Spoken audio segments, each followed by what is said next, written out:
வரவேற்புரைக்கு எதுக்கு கட்டணும்னா எவனும் வந்துடக்கூடாது என்பதற்காகவே கட்டப்படுகிற இடத்திற்கு பெயர் தான் வரவேற்பறை. இங்க சில வீடுகளில் அப்படியெல்லாம் பொசுக்குன்னு உள்ள போயிட முடியாதுங்க. வெளியே நாய் சில வீடுகளில் போர்டு போடுவாங்க பார்த்தீங்களா, நாய் ஜாக்கிரதை.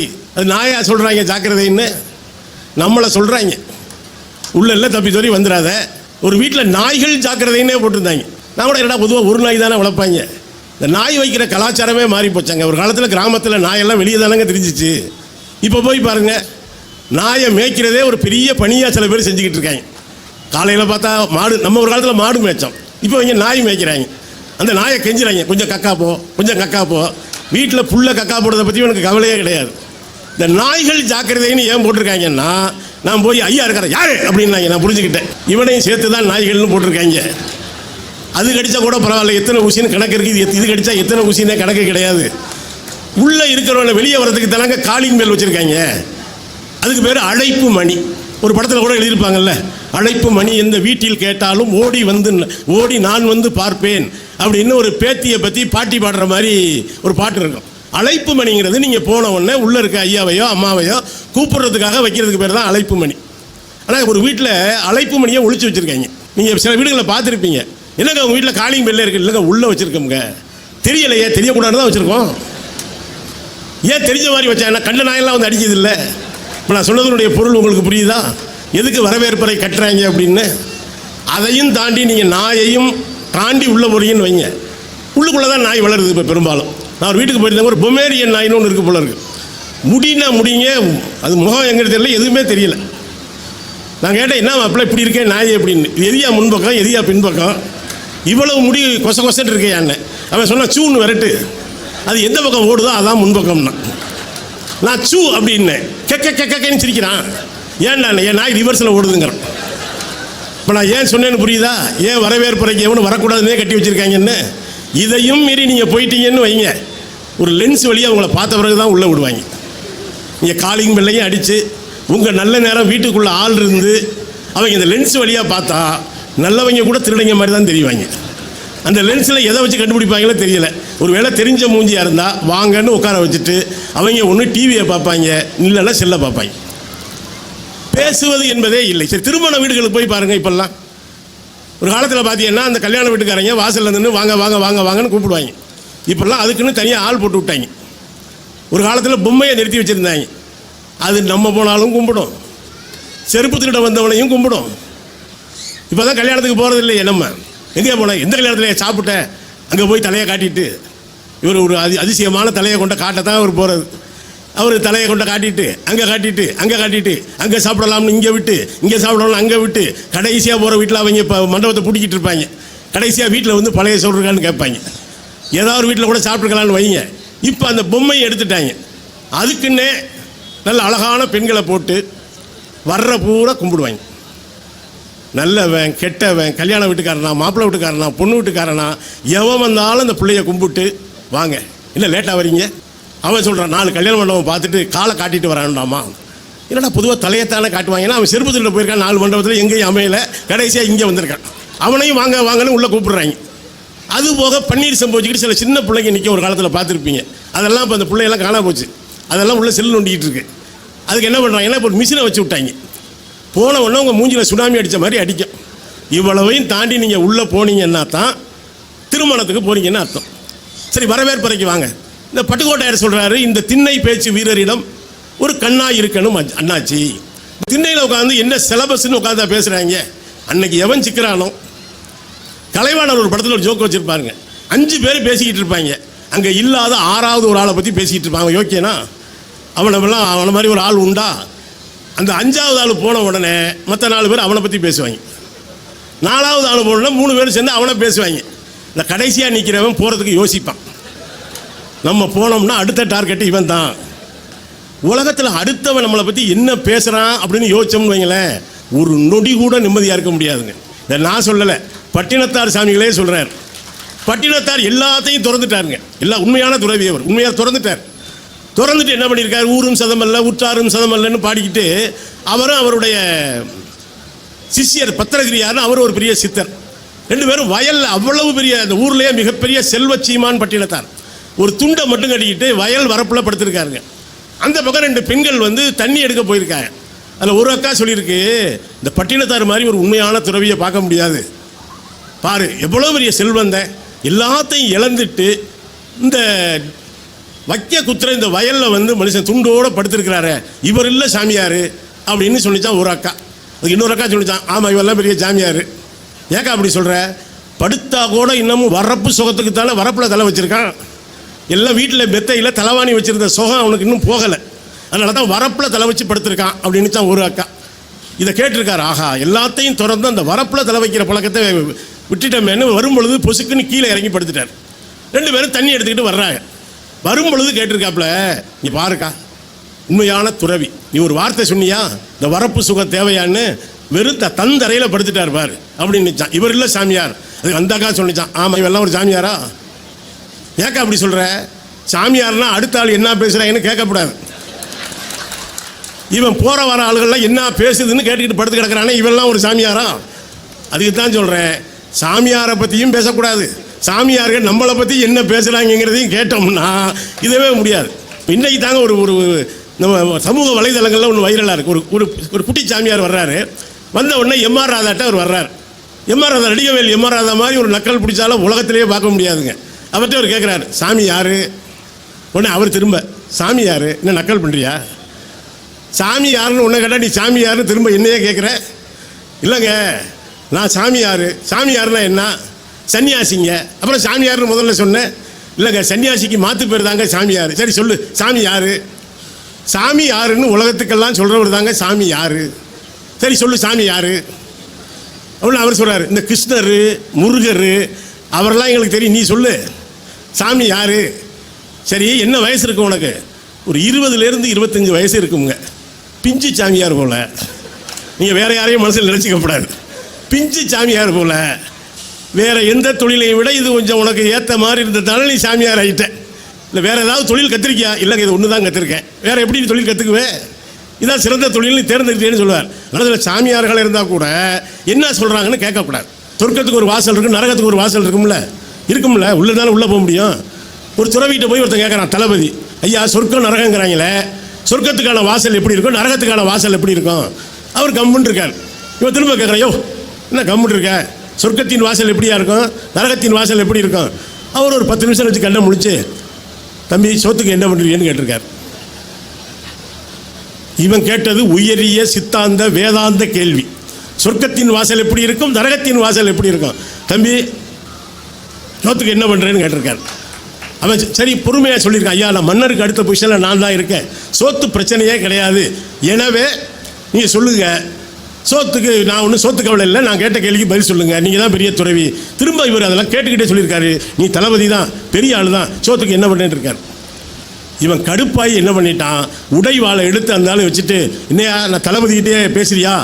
உடனே அந்த துறவி சொன்னாரான், நரகத்தின் வாசல் எதுன்னு கேட்டியல்ல, பொறுமையாக கேள்வி கேட்ட நீ பதட்டப்பட்டு என்னை கொல்ல வந்தியல்ல, இதுதான் நரகத்தின் வாசல் அப்படின்னால துறவி. உடனே சாரி சாமி மன்னிச்சுக்குங்க, மன்னிச்சுட்டு மன்னிப்பு கேட்டியல்ல, இதான் சொர்க்கத்தின் வாசல், போய் வா என்றாராம் துறவி. ஏன் படிக்கணும்? நீங்கள் இந்த ஜென்மத்திலேயே ஒரு 1000 ஜென்மத்து வாழ்க்கையை வாழணும்னு நினைக்கிறீங்கன்னு வைங்க, புத்தகத்தை படிக்கணும். ஏன்னா டால்ஸ்டாயினுடைய புத்தகத்தை படித்தால் டால்ஸ்டாய் வாழ்ந்த ரஷ்யாவிலே நீங்கள் வாழ்கிறீர்கள் என்று பொருள். ஷேக்ஸ்பியருடைய நாடகங்களை படித்தால் ஷேக்ஸ்பியரோடு நீங்கள் தோளிலே கை போட்டுக்கொண்டு லண்டன் நகரத்தின் வீதிகளிலே நடக்கிறீர்கள் என்று பொருள். இந்த ஜென்மத்தில் எனக்கு தெரிஞ்சு ஒரு ஜென்மம் தாங்க.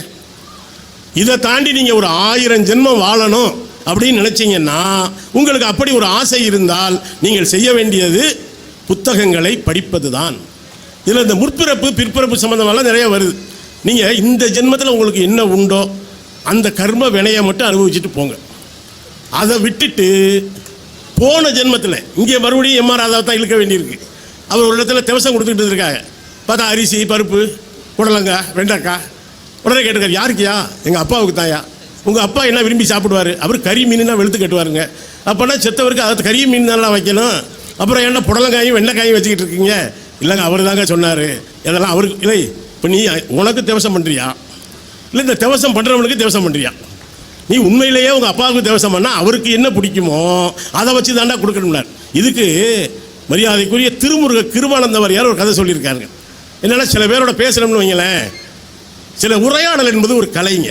சில பேர்கிட்ட பேசினா பேச பேச பேச பேச ஆசையாக இருக்கும். சில பேர்கிட்ட பேசணும்னு வைங்க, பேசி முடிஞ்ச உடனே தற்கொலை பண்ணிக்கலாமா அப்படின்னு நினைக்கிற அளவுக்கு உரையாடுறவங்க நிறையா இருக்காங்க. இப்போ இன்றைக்கு இருக்கிற 2K ஹிட்ஸ் அப்படி சொன்னால் தானே புரியும். அவங்களுக்கு வரவேற்பறை தெரியும், திண்ணை தெரியுமா?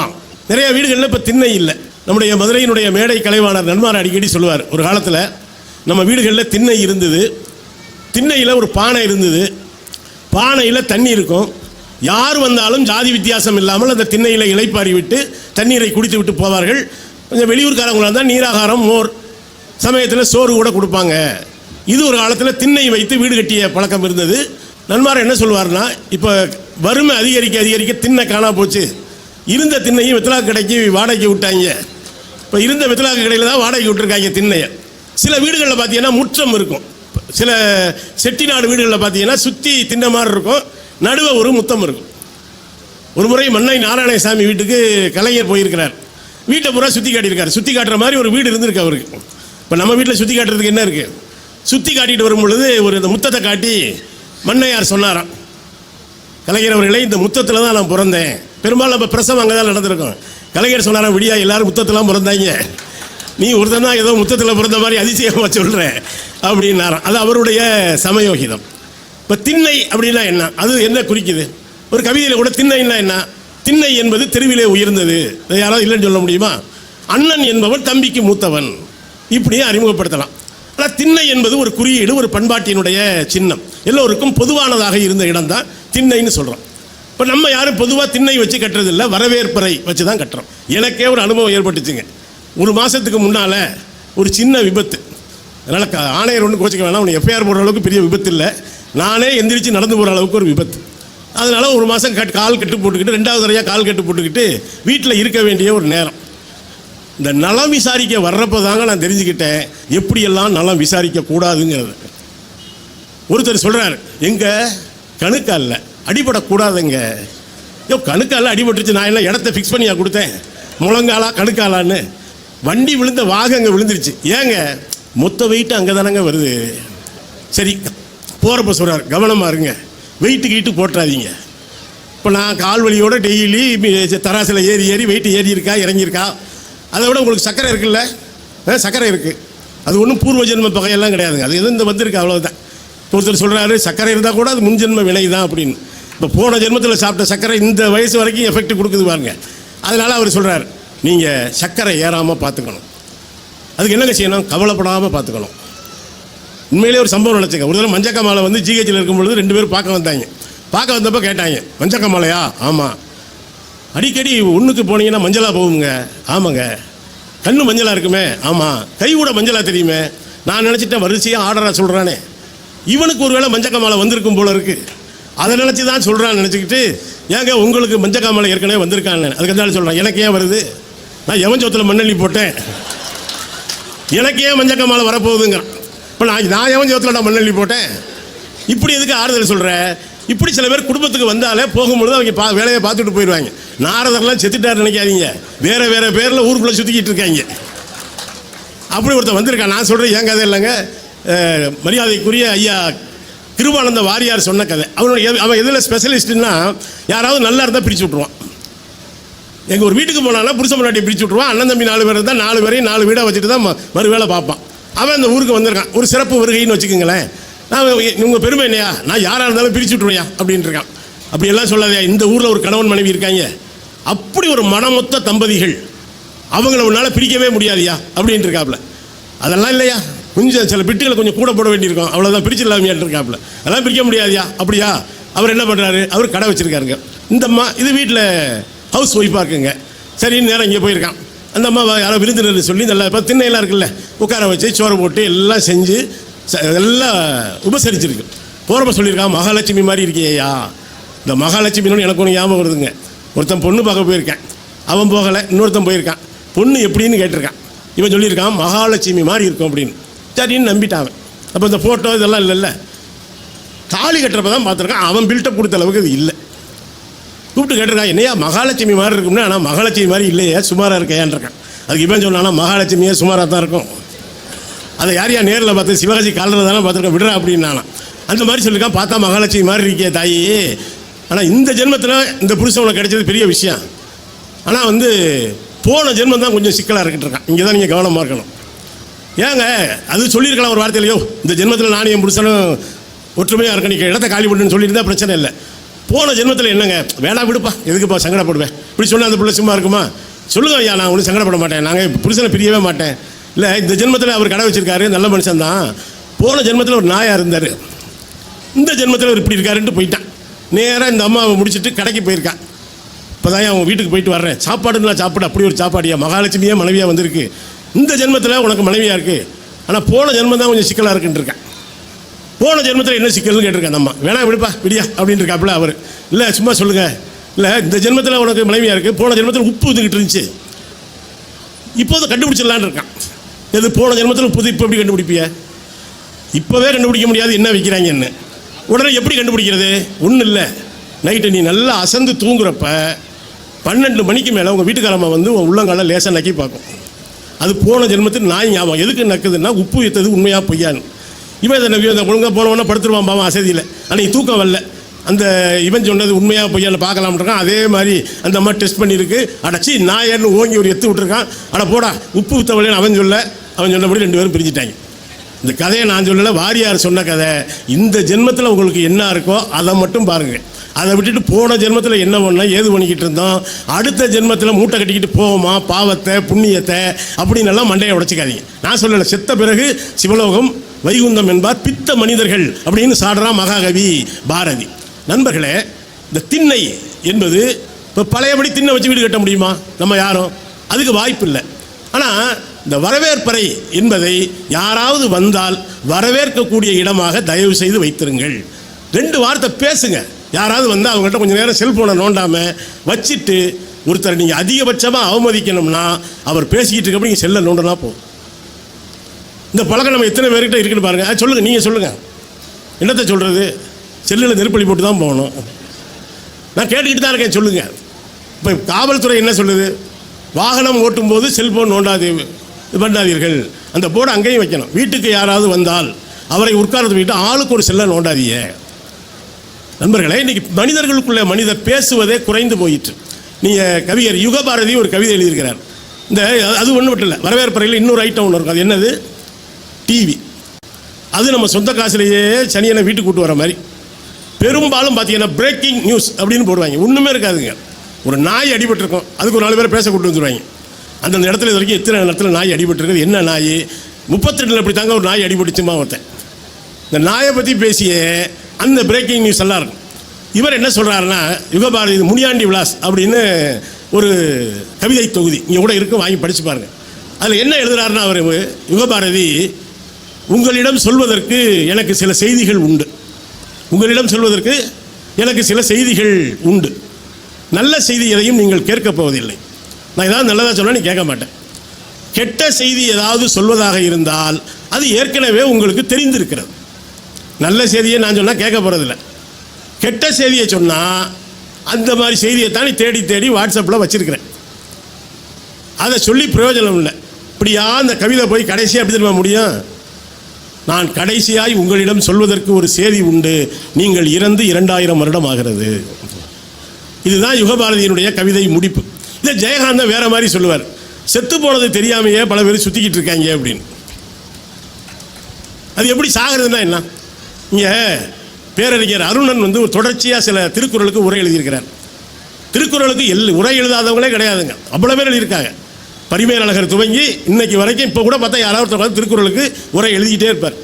அதில் யுகபாரதி ஒரு இடத்துல திருக்குறளை பற்றி சொல்லும் பொழுது அம்மா சொன்னாங்க, அவ்வளவு மகிழ்ச்சியாக இருந்துச்சு திருக்குறளுங்கிற வார்த்தையை சொல்லுகிற பொழுது. அதில் ஒரு குறள் இருக்குங்க, மனத்துக்கண் மாசு இளநாதல் அனைத்துள்ள ஆகல நீரபிற. மனசை என்னமா சொல்கிறான் வள்ளுவன்? மனத்துக்கண் அப்படிங்கிறான். யுகபாரதி என்ன சொல்கிறாருன்னா, ஏன் மனத்துக்கண் அப்படின்னு வள்ளுவ பேராசான் சொன்னான்னா, நீங்கள் உடம்புல எத்தனையோ உறுப்புகள் இருக்குங்க, இந்த கண்ணில் மட்டும் ஒரு தூசி விழுந்துருச்சுன்னு வைங்களேன், உடனடியாக வந்து என்ன செய்யும்? கண்ணீரை சுரக்க வைத்து அந்த தூசியை வெளியேற்றுவதற்கு எல்லா முயற்சியையும் கண்கள் எடுக்கும் இல்லையா? அதுபோல ஏன் மனசை வள்ளுவன் கண்ணுன்னு சொன்னானாமா, ஒரு அழுக்கான சிந்தனை உள்ளே விழுந்து விட்டால் எவங்குடிய கெடுக்கலாம்னு நினைச்சிட்டா அந்த மனசு உடனடியாக நீ நினைக்கிறது தப்புடா, அப்படியெல்லாம் நினைக்காதடா, நல்லவனாயிரான்னு கண் எப்படி கண்ணீரை கொண்டு தூசியை அகற்றுகிறதோ அதுபோல மனம் என்கிற கண் கெட்ட சிந்தனையை தீய சிந்தனையை உடனடியாக வெளியேற்றும் என்பதற்காகத்தான் வள்ளுவன் மனத்துக்கண் மாசு இலனாதல் அப்படின்னா. கூட சொர்க்கம் நரகம் குறித்து பேசுறாங்க, இதையும் வள்ளுவன் சொல்லி வச்சிருக்காங்க. ஏன் வள்ளுவனை யாராவது இந்த கோடாலி கொண்ட போடுறது கூட தப்பு தாங்க. எனக்கு தெரிஞ்ச அவன் இல்லற வாழ்க்கையில் முழுசாக அனுபவிச்சுட்டு தான் போய் சேர்ந்துருக்கேன். ஒரே ஒரு குறள் சொல்கிறாங்க, சொர்க்கம் நரகம் அப்படின்னு பேசிக்கிட்டு இருக்காங்க இல்லையா. ஒருத்தன் மனைவியும் கணவன் இருக்கான். அந்த கணவன் சொல்கிறான், அந்த தாமரை கண்ணான் படைத்த உலகம் இருக்குல்ல, சொர்க்கம் இருக்குல்ல, சொர்க்கம் இருக்குல்ல, சொர்க்கம்னா நமக்கு ஏராளமான கற்பனைகள் இருக்குல்ல, சோமபானம் இருக்கும், சுறாபானம் இருக்கும், 24 hours கடை திறந்துருக்கும். அங்கே திலோத்தமை, ஊர்வசி, ரம்பை இவங்கெல்லாம் வந்து டான்ஸ் ஆடிக்கிட்டே இருப்பாங்க. இங்கே நல்லவனாக இருந்தால் அதெல்லாம் அங்கே போய் அனுபவிச்சுக்கலாம். இதான் சொர்க்கம் பறித்த மனிதனுடைய அதிகபட்ச சிந்தனையே. ஆனால் இந்த இடத்துல சொர்க்கம்னா வள்ளுவன் என்ன தெரியுமா சொல்கிறான், அவளுடைய மென் தோள்களில் சாஞ்சிக்கிட்டு சொல்கிறான், ஏண்டி அம்மா என்னமோ சொர்க்கம் சொர்க்கங்கிறாங்களே, உன் தோளில் சாஞ்சிருக்கல்ல, இதை விடவா ஒரு பெரிய இன்பத்தை மகிழ்ச்சியை சுகத்தை அந்த சொர்க்கம் தந்துவிடக்கூடும் என்று சிந்தித்தவன் வள்ளுவன். யோசிச்சு பாருங்க. நீங்கள் நினைக்கலாம் இப்படி தாங்க அந்த நேரத்தில் பேசுவாங்க, இல்லைங்க இதாண்டா சொர்க்கம்ட்டேன். நண்பர்களே, நான் பேச்சு நிறைவு பகுதிக்கு வர்றேன். நீலகேசி அருணர் வந்து திருக்குறளுக்கு உரை எழுதியிருக்கிறார். இப்போ வந்து மணிமேகலை, சிலம்பு அப்படின்னு சொல்லிட்டு அடுத்து நீலகேசி பற்றி உங்களுக்கு எவ்வளவு தெரியும்னு எனக்கு தெரியாது. குண்டலகேசி ஓரளவு தெரிஞ்சிருப்பீங்க. குண்டலகேசி முழுசாக கிடைக்கலங்க. குண்டலகேசி கிடைக்கலாம் மந்திரிகுமாரி படத்தையாவது பார்த்துருங்க. மந்திரிகுமாரி படம் தான் குண்டலகேசி கதை. அதில் ஒருத்தர் புருஷங்காரன் என்ன பண்ணியிருக்கான், பொண்டாட்டியை கூப்பிட்டு போகிறான் எங்கே மலை மேலே ஏற்றி கொள்றதுக்கு. அங்கே தான் திருச்சி லோகநாதன் பாடியிருப்பார், வாராய் நீ வாராய் போகுமிடம் வெகு தூரம் இல்லை நீ வாராய். அப்போ அந்தம்மா கேட்கும், இவன் இந்த குலகார பையன் எங்கே கூப்பிட்றான்னு தெரியாமல் ஆஹா மாறுதம் வீசுவதாலே அப்படின்னு அது பாடிக்கிட்டே போகுது. பெண்கள் வந்து நான் அடிக்கடி சொல்கிறதுங்க ஆண்களை விட அறிவாளி. மேலே கூப்பிட்டு உடனே சொல்லியிருக்கிறான், நான் வந்து உன்னை கீழே தள்ளி கொல்ல போகிறேன் அப்படின்னு சொன்ன உடனே உஷாராயிடுச்சு. ஆனால் இழிச்சாப்பையில் இதுக்காடா இவ்வளோ தூரம் கூப்பிட்டு வந்து அதுவும் பாட்டெல்லாம் பாடிக்கிட்டு சொல்லியிருக்கேன், என்ன இருந்தாலும் நான் வந்து கற்பு கரைசி இல்லையா, பத்தினி இல்லையா, ஆமாம் சாகிறது சாக போகிறேன், அது உங்கள் கையால் சாகிறது எவ்வளோ பெரிய புண்ணியம். இருந்தாலும் உங்களை 3 சுற்று சுற்றி உங்கள் காலில் விழுந்துட்டு அப்புறம் என்னை பிடிச்சி வதக்குன்னு தள்ளி விடுங்க, நான் செத்துறேன்னு இருக்கு. இவனும் நம்பிட்டேன். 3 சுற்றி வந்து வதக்குன்னு இவனை பிடிச்சி கீழே தள்ளி விட்டுட்டு அது இறங்கிருச்சு. இதுதான் குண்டலகேசி கதை. ஆனால் நீலகேசி வேறங்க, முழுக்க தத்துவமும் வியாக்கியானமும் தாங்க இப்போ நடந்திருக்கு. எவ்வளவு தத்துவங்கள், கேள்வி பதில். இப்போலாம் சொன்ன பிள்ளைகளை சொல்கிறேன், பேசாத வாய மூடு அப்படின்னு. இது தமிழுக்கே எதிரானதுங்க. பிள்ளைங்க பேசட்டுங்க. நீலகேசி முழுக்கவுமே தத்துவ உரையாடல் தாங்க. அதில் ஒரு பௌத்தனுக்கும் சமணத்தை சேர்ந்த நீலகேசிக்கும் உரையாடல் நடக்குது. நீங்கள்லாம் இப்போ கூட யோசிச்சிருக்கீங்களா, வலிக்குதுன்னு சொல்கிறீங்கல்ல, ஆன்மான்னு சொல்கிறீங்கல்ல, உயிர்னு சொல்கிறீங்கல்ல, நீலகேசியும் மொக்கான் அப்படின்னு ஒரு பௌத்தனும் பேசுகிறாங்க. வலிக்குதுன்னு சொல்கிறீங்க, அது ஆன்மாவுக்கு வலிக்குதா, உடலுக்கு வலிக்குதா, உயிருக்கு வலிக்குதா, உடலுக்கு வலிக்குதா? இந்த கேள்வியெல்லாம் 2000 வருஷத்துக்கு முன்னாலேயே உட்காந்து பேசியிருக்காங்க. அதுவும் திண்ணையில் உட்காந்து தான் பேசியிருக்காங்க. அப்படி பேச்சா பேசுங்க. இப்போ வலிக்குதுன்னா உயிருக்கு வலிக்குதா, உடலுக்கு வலிக்குதா? கால் உடைஞ்சிச்சுன்னா உயிருக்கு உடைஞ்சிச்சா, உடலுக்கு உடைஞ்சிச்சா? இப்படியெல்லாம் ஏராளமான கேள்விகள், பதில்கள். எனவே நண்பர்களே, இந்த திண்ணை என்பது ஒரு உரையாடலுக்கான விரிந்து பரந்த ஜனநாயகத்தின் குறியீடாக இருந்திருக்கிறது. ஆனால் இன்றைய வரவேற்பறைகள் என்பது மனித மனங்களைப் போலவே சுருங்கி கிடக்கிறது. அது யாரும் உள்ளே வரவிடாமல் தடுக்கிறது, உரையாடல் செய்ய விடாமல் தடுக்கிறது. நாம் செய்ய வேண்டியது என்ன அப்படின்னா, எப்பொருள் யார் யார் வாய் கேட்பினும் அப்பொருள் மெய்ப்பொருள் காண்பதறிவு அப்படின்னு சொல்ல வள்ளுவன் அடுத்த நிமிஷமே யோசிக்கிறான். யோசிச்சுட்டு எப்பொருள் எத்தன்மையத்தை ஆயினும் நல்லா யோசிக்கடா அப்படின்னு சொல்லியிருக்கான். எனவே நண்பர்களே, இன்று நாம் செய்ய வேண்டியது உரையாடலை, கருத்து பரிமாற்றத்தை. ஒரு பேரறிஞன் சொல்கிறான், உனக்கு எதிரான ஒரு கருத்தியல் வென்று விடுமானால் உன்னை சேர்ந்த இறந்தவர்கள் கூட பாதுகாப்பாக இருக்க முடியாது. இப்போ நான் சொல்கிறது உங்களுக்கு புரியுதோ இல்லையோ நல்லா கேட்டுக்குங்க. உங்களுக்கு பிடிக்காத, உங்களை வெறுக்கிற, உங்களை அழிக்க நினைக்கிற ஒரு கருத்தியல் வெற்றி பெறுவிடுமானால் நீங்கள் அல்ல, உங்களுக்கு முன்னால் இறந்த உங்கள் முன்னோர்கள் கூட பாதுகாப்பாக இருக்க முடியாது என்று ஒரு அறிஞன் சொல்கிறான் என்று சொன்னால் அது எப்படியா, செத்து போனவன் எப்படியா பாதுகாப்பாக இருப்பான்? நண்பர்களே, உங்கள் வரலாற்றை திருத்தி எழுதுவார்கள், உங்கள் முன்னோர்களை கொச்சைப்படுத்துவார்கள், உங்கள் கல்வியை கேள்வி கேட்பார்கள். எனவே தான் இந்த கருத்தியல் யுத்தம், சித்தாந்த யுத்தம் என்பது காலம் காலமாக நடந்து வருகிறது. நான் எந்த கருத்தியலையும் முன்வைக்கவில்லை. ஆனால் யார் சொன்னாலும் எப்பொருள் யார் யார் வாய் கேட்பினும் அப்பொருள் மெய்ப்பொருள் காண்பது அறிவு. அதைத்தான் திண்ணையும் வரவேற்பறையும் நமக்கு சொல்லித் தருகின்றன. உரையாடலுக்கான திண்ணைகள் விரிந்து கிடக்கட்டும், வரவேற்பறைகள் விசாலமாக இருக்கட்டும். அதற்கான வாசலை திறந்து விடுவதுதான் இந்த புத்தகம்.